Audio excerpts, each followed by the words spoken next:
Vous voulez savoir comment contrôler vos tentations de sucre ou de malbouffe ou de sel, de chips et tout ça. Donc, tous les aliments que vous aimez, écoutez cette capsule.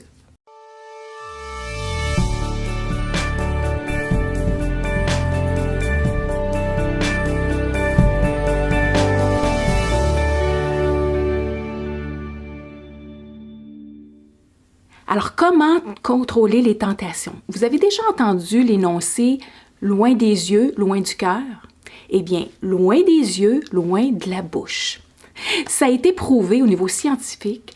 En fait, ils ont pris des agentes administratives, 2 groupes d'agentes administratives, et puis ils ont mis un plat de bonbons devant le premier groupe, et puis le plat de bonbons était serré dans leur armoire pour le deuxième groupe.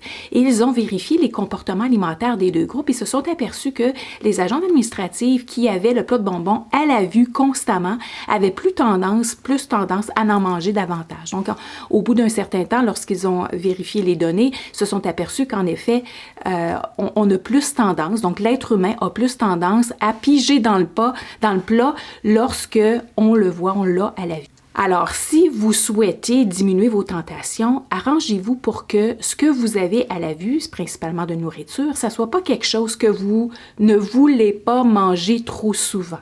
Okay? Alors, on va cacher le chocolat, on va cacher le plat de bonbons, on va cacher les chips, donc on cache ça le plus loin possible pour avoir le moins de tentations possible.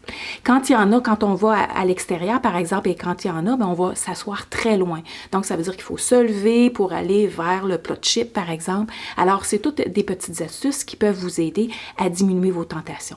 Naturellement, il faut prendre en considération que le cerveau, lorsqu'il a associé que tel aliment était bon au goût et il y a toutes sortes d'ancrages de plaisir, donc d'associer à cet aliment-là. Juste le fait de vous dire « je ne veux pas en manger », ça ne sera pas assez. La volonté, à ce moment-là, elle n'est pas assez.